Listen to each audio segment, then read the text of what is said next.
안녕하십니까. 임대한학교TV 학교장 박원기입니다. 오늘은 관리편 첫 번째 시간 23강 원칙으로 관리하라. 임대사업을 하면서 이제 관리 원칙을 좀 세워놓는 게 여러모로 좀 편합니다. 관리하기도 편하고, 아무래도 임차인들이 좀 생활하기에 좀 쾌적한 환경을 만들기 위해서는 이렇게 원칙을 두고서는 관리를 하는 편이 좀 좋을 것 같고요.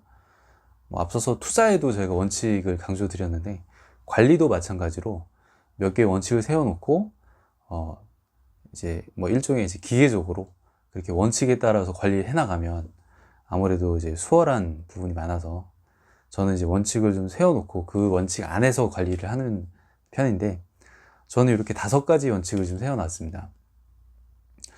한 가지씩 말씀드려보면, 우선은 벽지하고 장판은 소모품으로 봐야 돼요. 아무래도 이제 2년, 3년 이상 거주하다 보면 이제 벽지도 아무래도 깨끗하게 쓰시는 분들은 한 3, 4년 써도 정말 깨끗한데, 이제 시간이 지나면 지날수록 냄새가 밴다든가 아니면은 이제 색깔이 변한다든가 이런 부분은 있을 수 있어요.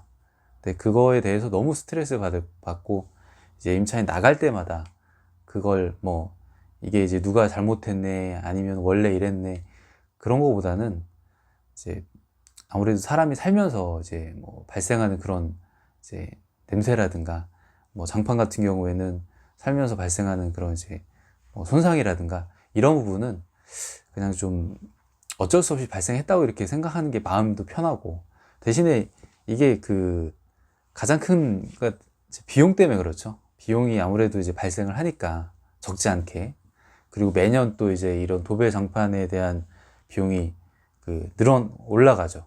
왜냐면은 인건비가 올라가서 그렇습니다. 도배사 하루에 이제 인건비가 매년 조금씩 올라요. 장판도 마찬가지로.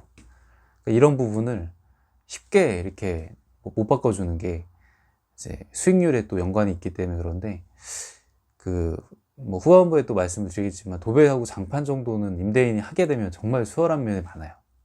이제 본인이 비용 생각 안 하고 깨끗하게 바꿔줄 수도 있고, 그리고 임차를 이제 이렇게 내놓고 나서 임차인 분들이 몇 번 왔다 갔다 하죠, 보러.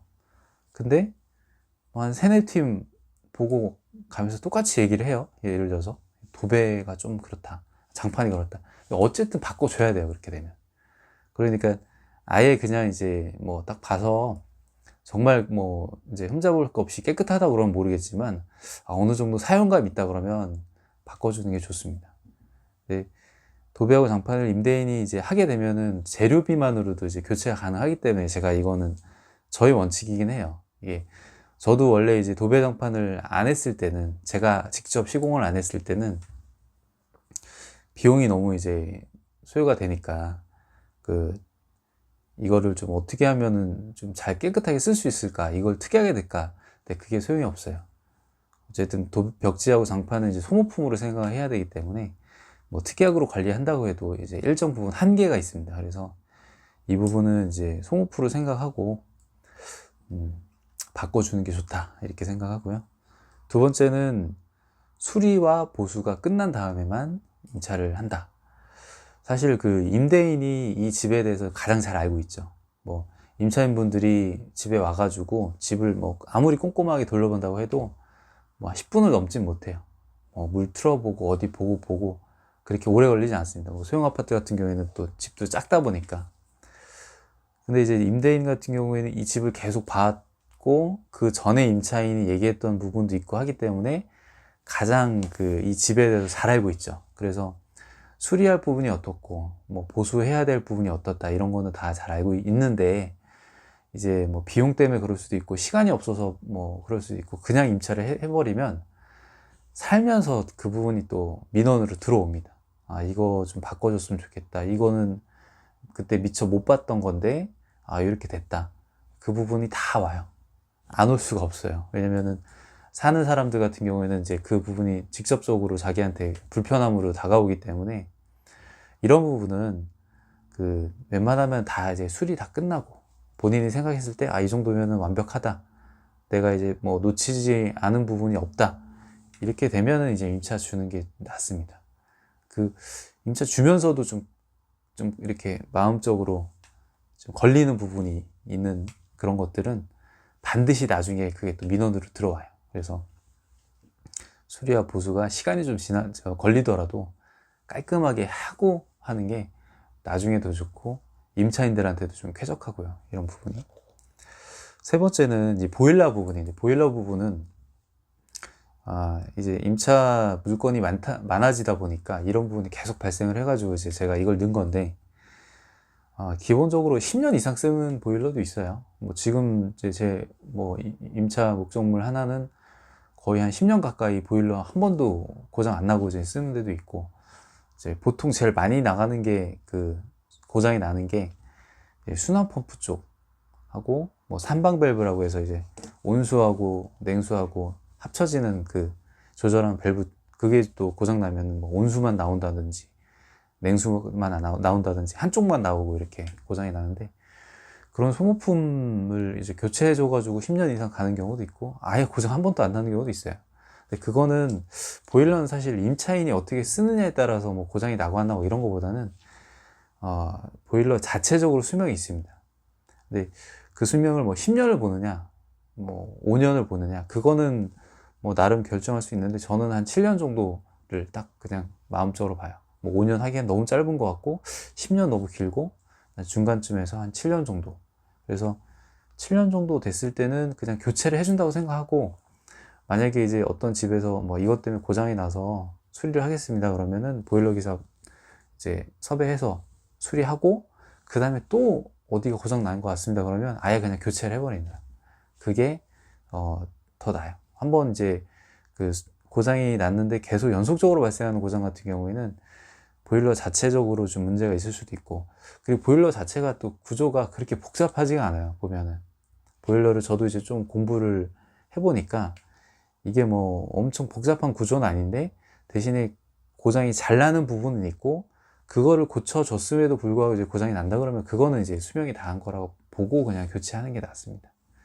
그래서 이제 보일러 수명은 7년으로 보고 그거 기준으로 해서 이제 교체를 해준다 이렇게 생각하면 되고, 그리고 이제 임차 목적물들이 많아지면, 임대 물건들이 많아지면 아예 한 장으로 이제 관리를 하는 게 좋아요. 그래서 몇 동 몇 호는 보일러 언제 교체해서 몇 년 남았다 수명이, 그런 식으로 쫙 해보면은 이제 뭐 연말이나 연초에 한 번만 점검해 보면 되죠. 어디 보일러 고장 날 수도 있겠구나, 지금 수명이 다 됐구나, 이렇게 해서. 이게 한두 채일 때는 사실 그렇게 신경 안 써도 되는데, 한 10채 이상 넘어가면은 이것도 보일러도 정말 관리를 해줘야 되거든요. 갑자기 뭐 이렇게 어디서 막 이렇게 전화 오고, 그때 또 대응하려면 또 늦으니까 아예 이렇게 알고 있다가 어느 정도 수명 되면 이거는 교체를 해줘야 되겠구나, 뭐 올해는 여기 교체를 해야 되겠구나, 이런 계획을 또 세울 수가 있습니다. 그래서 보일러 수명은 7년으로 보고서는 이제 관리를 해주는 게 좋고, 네 번째 원칙은 이제 뭐 관리 소홀에 대한 책임을 명확하는 거예요. 이거는 제가 특약으로도 넣어서 관리를 하는 부분인데, 아무래도 이제 거주하면서 이제 어느 정도 임차인분이 선의의 관리자로서 해줘야 될 부분은 있거든요. 근데 그 부분을 해주면은 정말 또 관리도 수월하고, 아무래도 이제 뭐 발생하는 비용도 이제 줄어들기 때문에 이 부분은 아예 명확하게 그냥 원칙으로 해서 나중에 이제 임대차 계약을 할 때, 그때 그 자리에서도 이제 아예 요런 부분이 있으니까 요 부분 감안하시고 저하고 계약하셔야 됩니다, 이렇게 얘기할 수도 있고요. 이거는 저희가 특약에 넣어서 관리를 하는 부분입니다. 근데 원칙으로까지 한 거는 사실 관리 소홀까지 다 해주기는 임대인이 너무 그쵸, 너무 이제 뭐 해줘야 될 부분이 너무 크죠, 영역이. 그렇게까지는 못하고, 관리 소홀은 임차인이 관리가 하면서 이제 발생하는 그런 부분은 임차인이 확실히 관리해줘야 되고, 그리고 그 이외에 임대인이 고쳐줘야 할 부분은 당연히 저희가 적극적으로 고쳐줘야겠죠.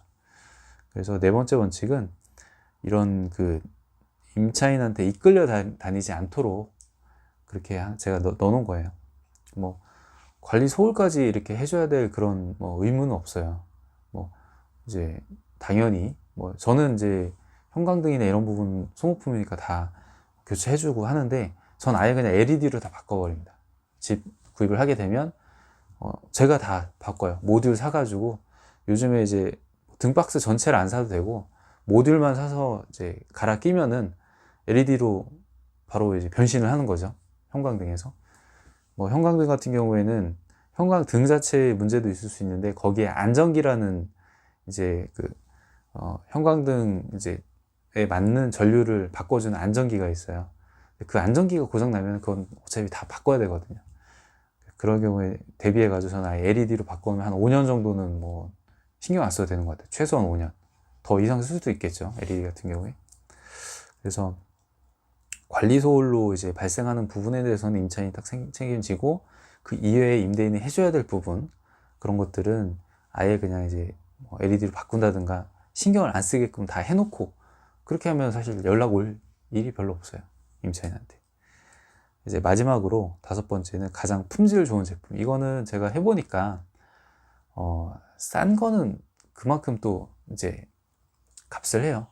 비싼 것도 그만큼 값을 하고 싼 거는 싼 만큼 금방 고장 나기도 하고 이제 사용하면서 좀 불편한 부분도 있고 이게 또 마음적으로 그럴 수도 있는데 사실 내가 내 임차 그 목적물에 얼마나 애정을 갖느냐에 따라서 이거는 또 달라질 수 있다고 생각합니다. 왜냐면 화장실 하나를 봐도 이제 화장실도 그 들어가는 이제 세면기라든가 뭐 여러 변기라든가 브랜드들이 되게 많아요. 근데 그 세면기를 받아도 수전이 있죠. 수전 이제 물 수도꼭지 수전도 정말 엄청 종류가 많습니다. 근데 그것도 가격에 따라서 또 천차만별이고 브랜드마다 또 이제 디자인이 또 다르죠. 근데 웬만하면 저는 좋은 걸 써요. 뭐 이렇게 수전 같은 경우에는 이렇게 두드려 보면 소리가 달라요. 싼 거는 정말 좀 이렇게 되게 가벼운 소리 나고 비싼 건 좀 어느 정도 이렇게 좀 묵직한 그런 소리가 나기 때문에 그 비싼 걸 쓰는 게 나중에 더 오래 쓸 수도 있고 그리고 임차 이제 들어오시는 분들도 집을 그냥 대충 보는 것 같아도 브랜드 같은 거 다 봅니다. 그래서 이거 뭐 괜찮은 거 썼네 다 알죠. 어느 정도 이제 값이 좀 나가는 것들은. 근데 엄청 고급화할 수는 없지만 그냥 내가 내 집에 살면서 이 정도는 내가 그냥 할 수 있다. 이 정도까지는 쓰는 게 좋을 것 같아요. 뭐 엄청 이제 뭐 럭셔리한 그런 제품을 쓰라 이런 거보다는 내가 여기에 거주했을 때 이 정도는 내가 쓰는 게 이제 맞지 않나. 그 정도 수준에서 맞추는 게 좋고 너무 저렴한 거, 너무 싼 것만 이렇게 해서 하는 건 좋지 않다. 이런 그 의미로 제가 5번째 원칙을 정했고요. 그래서 이 부분은 이제 관리편 맨 처음에 이제 들어간 거는 그만큼 중요하기 때문에 이제 원칙으로 관리하라 편을 책에서도 이제 가장 그 관리편 맨 앞장에 넣었는데 이 5가지 원칙 이외에 뭐 본인이 이제 임대하시면서 뭐 추가로 하거나 빼거나 해서 원칙은 세워놓고 관리하는 게 제일 좋습니다. 이게 뭐 이제 1, 2년 정도 이렇게 단기로 하는 게 아니고 뭐 3년, 5년, 이제 10년 이상 넘어가게 되면 원칙 없이는 또 이게 그 관리가 정말 힘들어요. 뭐 어쩔 때는 이렇게 했다가 어쩔 때는 이렇게 했다가 이러면 관리 자체도 힘들고 거주하는 이제 임차인도 불편하기 때문에 되도록이면 원칙을 세워서 관리하는 걸 이제 추천을 드리겠습니다. 이렇게 오늘부터는 관리편 1번째 시간 시작을 했는데요. 다음 편도 기대 부탁드리겠습니다. 감사합니다.